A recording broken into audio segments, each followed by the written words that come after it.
The honourable member from Thornhill. It's day 2 in the House as the first female finance minister, again, is being publicly humiliated by the fake feminist prime minister. What's worse is that she's being replaced by an unelected man outside of her own caucus who her boss is now shielding from conflict of interest laws that allow him to take her job and keep his money. A man who works against our resource sector, who exports jobs to China while championing higher carbon taxes on heating and eating for Canadians. Why won't the finance minister talk to her boss about ending the personal attacks on her own credibility? The Honourable Deputy Prime Minister and Minister of Finance. You know, Mr. Speaker, I am so glad to have the chance to talk about feminism, because I know what a feminist government looks like. A feminist government builds the first national system of early learning and childcare. Makes contraceptives free, and a feminist government ensures that every single woman in Canada has full control over her body. Until the Conservatives stand up for that, they have no right to talk about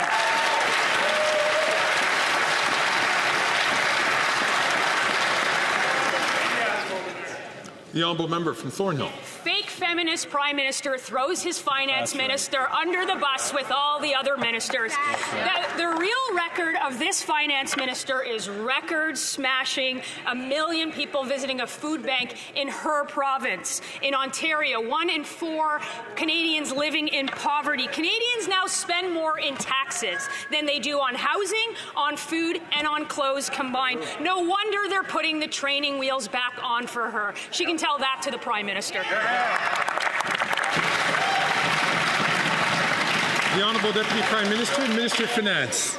Mr. Speaker, I've stood up to Trump, and I have stood up to Putin. Juvenile playground insults from the wannabe MAGA maple syrup conservatives do not frighten me at all. But what I think is really interesting is that they don't actually want to talk about the economy. And that's because good economic news for Canadians is bad news for them. How pathetic that they put their own partisan interest first.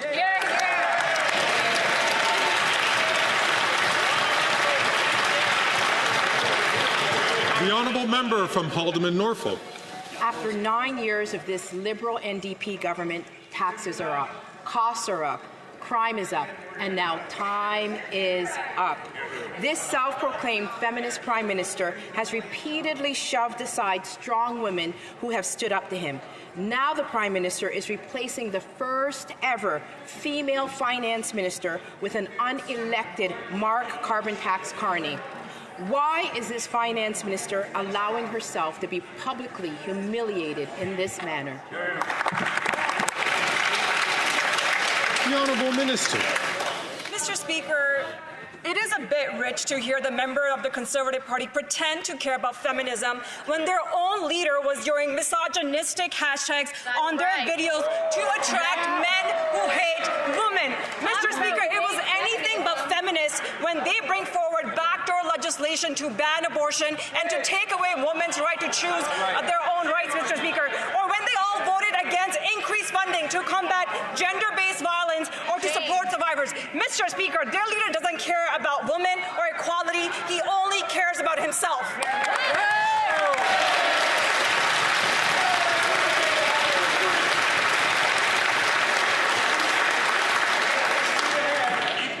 The honourable member from Haldimand Norfolk. Mr. Speaker, it's so sad. They're not even allowing the finance minister to answer because they all... Order! Order! The honourable member from Haldimand Norfolk, from the top, please. From the top.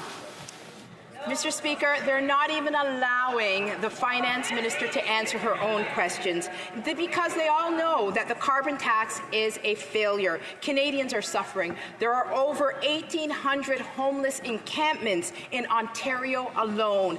26% of Canadians are saying that they are considering leaving the country because it is too expensive. A single mother in Kingston reported paying 100% of her income in rent. Will this finance minister admit that the Prime Minister has lost confidence in her and Canadians have lost confidence in this government? The Honourable Leader of the Government in the House of Commons. Thank you, Mr. Speaker. Mr. Speaker, the Conservatives keep talking about women, but they don't support policies that support women. Right. Why are they against affordable childcare? If they care about that single mother, they should be supporting affordable childcare. Mr. Speaker, if they care about women's economic freedom, they should be supporting childcare. If they care about women's rights, they should be supporting a woman's right to choose. The real fake feminists, Mr. Speaker, are the people who sit on that side of the aisle. Right.